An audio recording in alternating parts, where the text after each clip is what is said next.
Good evening and welcome to another episode of Green TV PAP Foundation.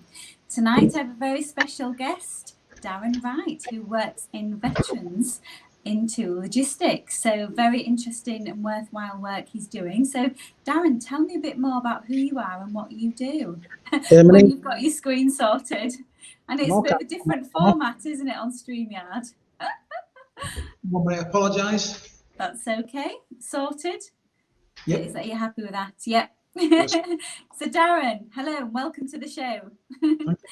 Tell us a bit more, and our viewers out there, who you are and what you do with the veterans in logistics, and then we'll find a little bit more out about you, if that's okay. No problem. My name's Darren Wright, ex-army. I'm from Veterans into Logistics, based up in Manchester. Right, perfect. So what does Veterans in Logistics do then, Darren? So what does that actually mean? Veterans into Logistics is what it says on the tin. It's supporting veterans to get into the logistic industry. Our main audience is like veterans who struggled, to find employment in Civvy Street. So yeah, we help the less academic, veterans who are struggling to find work, and we offer LGV driver training to get these individuals back into employment. Right. So how long have you been doing this for? We started last year. The reason why we started last year because I was sick of seeing veterans who were taking their own life. I'm sick of seeing veterans in prison, and I'm sick of seeing veterans, ending up on the streets and not in full-time employment. And so we've been going since last year.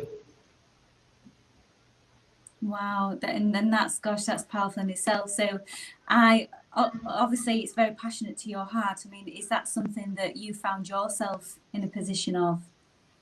Yeah, when I left the armed forces, I fell by the wayside, and I was in a bad position for a lot of years. For a few years, 2-3 years, I tried taking my own life. I ended up receiving a custodial sentence, which actually saved my life. That's where I got the correct support that I needed. So upon leaving prison, I already had my LGV license that I got at Leckingfield. So I was able to get to find employment as an LGV driver, and then I worked on my way up to being a fuel tanker driver, earning over 50k a year.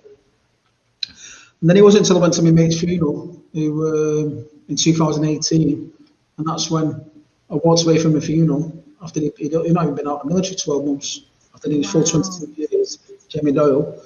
And that's when I walked away from that funeral. I thought, you know what, more needs to be done, because I'm seeing more veterans taking their life. I'm seeing more veterans who were homeless, ending up in custody. Well, when I was locked up, there were plenty of veterans in there. And it's the veterans from the less deprived areas that you seem to have problems with. And the reason why I say that, you never see a veteran, when you walk down the street and you see a veteran who's homeless, you don't expect him to be an officer or someone who's got a trade or a skill. He's a veteran that's come from a deprived background, council estate probably, served in the infantry for a few years.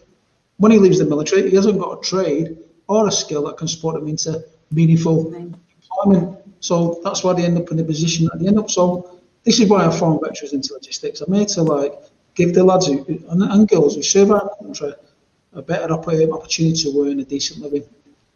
I earn 50 grand a year as a truck driver. Wow.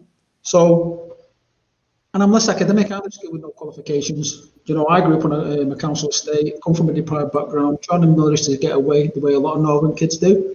Then after leaving the military, like I said, I fell by the wayside. But my daughter's a school teacher, so she done 3 years as doing an English degree. She done a year doing PGCE, plus with studying A-levels, so just say 6 or 7 years as further education, and she went and got a job starting on 26 grand a year. I can get individuals who are less academic, within 10-12 weeks, I can get jobs starting on 35 grand a year. So these individuals who, these veterans who are struggling to find employment, if they want to get into the logistic industry as truck drivers, within 10 weeks, I can get jobs for them starting on 30 or 35 grand a year, working their way up. And it's a national shortage of truck drivers, and it's going even worse now with the new IR35 that's coming. I'm speaking to companies now, national companies, and they're screaming out for drivers. I've spoken to companies I went to a CTP event last year. At the CTP event, I got talking to these national companies like DHL and other companies, and I said, how do you do at these events, for recruiting potential truck drivers? You want to know the truth. We don't recruit any truck drivers. These companies spend thousands of pounds trying to recruit truck drivers at these CTP events and not recruiting any drivers. And I said, I know what your problem is. That surprises me. Yeah, I mean, working in recruitment myself, I'm place drivers. I've literally, obviously, this is where our connections come in to form that alliance, Darren. So I'm going to touch back on when you said you've, thank you for sharing your story, that you've come from, a deprived background, and, you're finding that the less educated ones, so you're offering a pathway for them. So do you find that when they come out of the services, I mean, I've touched this on previous shows, and we've had this discussion quite a bit, that, they do fall by the wayside. There's not so much the help there, and there's not so much the support to guide them on their way. I mean, is that what happened to you? How did you manage to fall into the spiral that you did? I think when I left, I just fell by the wayside. I was taking alcohol, I was taking drugs, I was self-medicating myself. I was in a really way of cope, and you was feeling that way because you didn't have work, you didn't have was it other things, or was it just the work aspect? It was other things. Like I was self-medicating. I was taking drinking drugs at night just to get through the night. I was in a pretty bad way. I was missing the military. Right. When I grew up as a kid, I didn't really have a family network. But in the military, you get that. You miss yes. Your family, you miss and that's what the military does to you. But I was going to say, do you find the routine of the military helps? You come out of the military into civilian life, and it's a case of, you've got to pay your own bills. You've got to, you don't have that structure that you do in the military of getting up at a certain time, and everything's laid out for you with food, with, and it's a way of life, isn't it? So when you come out of that environment, you've kind of, I suppose, got to fend for yourself in a little bit. Did you find that aided in your struggles? I was just all over the place. Bit of everything, really. But it was, like I said, when I received the custodial sentence that saved my life, I tried taking my own life. I became homeless, lost my relationship. I became a distant father to my kids. I was unrecognisable. I was in a bad way. But receiving the custodial sentence actually saved my life. And that's so that was the pivotal moment, was it? So whilst in prison, was you rehabilitated then? Did you take measures to reform? Tell me how that works. That's where I got the support that I needed. Combat stress got involved, and it gave me time to get myself sorted out. So when I left prison, I came out in my head straight. So I was lucky to already have my LGV license from Blackheath, like I said, discussed before. So within a week of coming out, I had full-time employment, and I've not looked back since. So the demand there is for truck driving. And like I said, I couldn't understand where a lot of individuals who leave the military who struggle to find employment. I know I say infantry, but you think like a tank driver or tank operator. What work are they going to get? They can't drive a tank in city streets, so they struggle to find employment. Yeah, not really. Infantry, what did they get? Go stag on as a security guard, minimum wage. Do you know what I mean? Or you got to go and do CP work, whereas truck driving you can earn a decent wage, you can earn a good living. Yeah, there needs to be more done, and there needs to be. I mean, well done, and how commendable that you've turned the bad situation into a good. You've set out your the company Veterans in Logistics. I can put all the links, and if people watch it, veterans out here watching that need a chance, need an opportunity to get into contact with you, and it just offers a pathway, a direction, I guess. Learn a skill, it pays really well, and like you said, and I know this from working in employment too, that there is the work out there for them.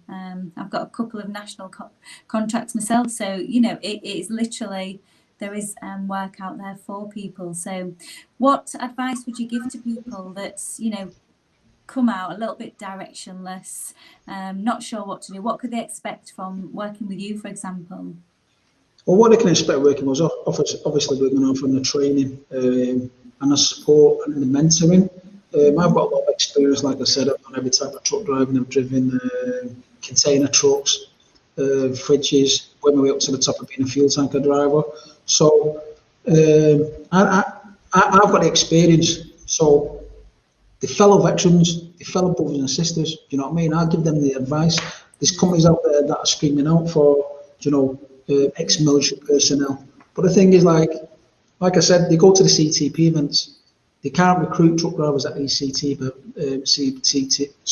events because everyone that was at the CTP event, they're all career soldiers. They've got careers, they've got trades. It's the less academic individuals who served in the military to get away from the private upbringing.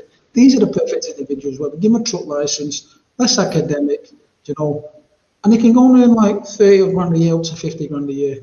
And everyone looks at looks at a truck driver as thinking, well, they watch Ice Road Truckers or they watch Steady Stobarts, and they think that you're doing, nights out and you're away from home. If someone said to me that they need to be at home every day to pick the kids up from school, I said, go and drive a milk truck, go and drive a bin truck. There's that many different types of driving roles, and it's understanding the individual and finding what suits them. And even if they don't want to stay truck drivers, at least being a truck, it's a living, and at least they're doing it, and then they can, maybe go into management or retrain to for another career.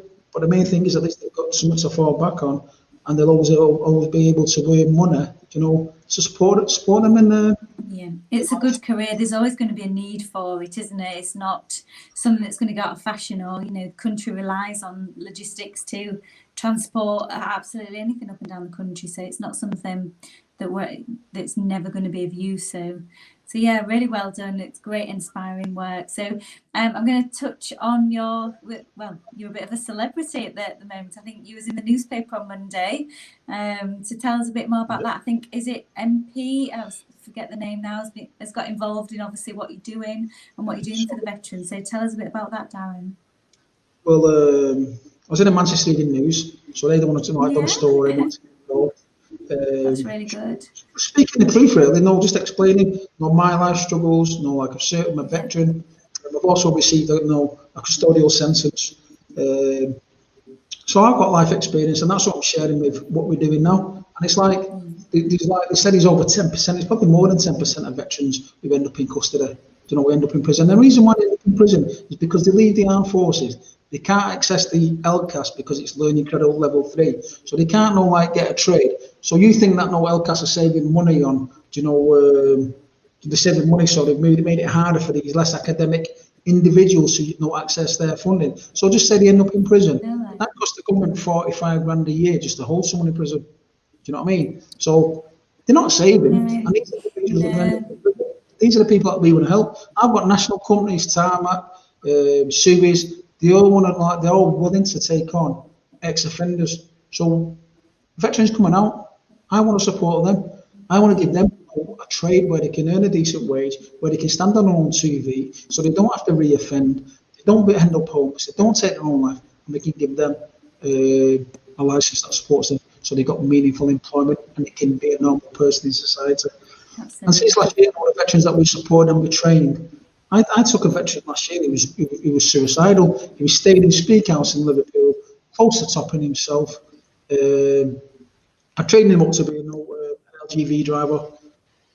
That guy now, when I speak to him, you can hear the difference in his voice. He's got purpose, yeah. He's got purpose. He's got structure. He's got stability. He's earning 600 quid a week. He's sorted his relationship out back with his missus and kids. And he's got structure. He's got purpose again. So the ripple side of that, last year he was ready to close to topping himself. Now he's earning a decent living. He's got a job. He's got a purpose. His kids are not going to grow up without a dad. Yeah, it's the impact that it has on everybody, isn't it?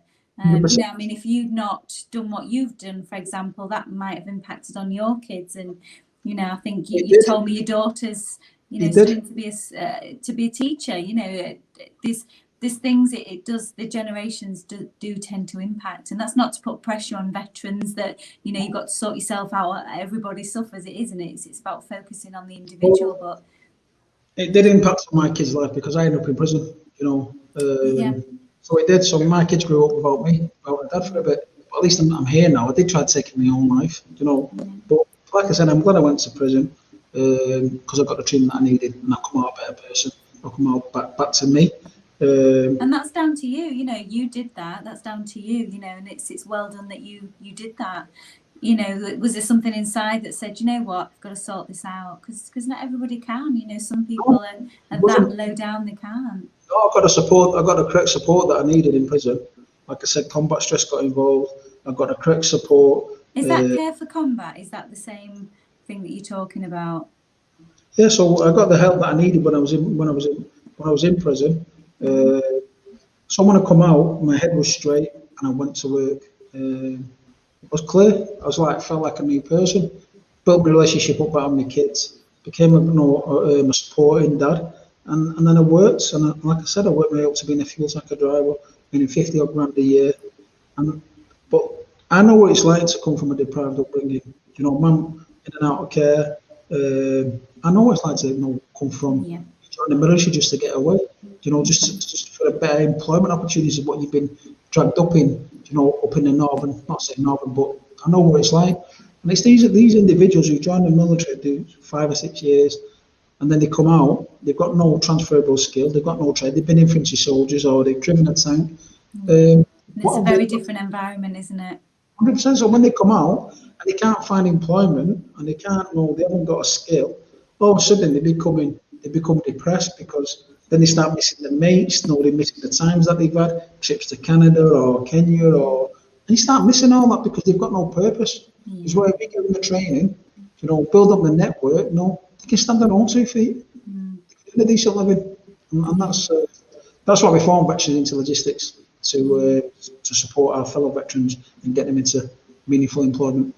Oh, well done. It's really commendable. I know we've had a couple of comments now. Andy Steele has said, you know, well done for your work. And, you know, think about how many people's lives you've changed it, you know, and made an impact. So, you know, really well done. So it's no wonder you've been in the paper. And who's the MP that you're going to go and talk to in interest?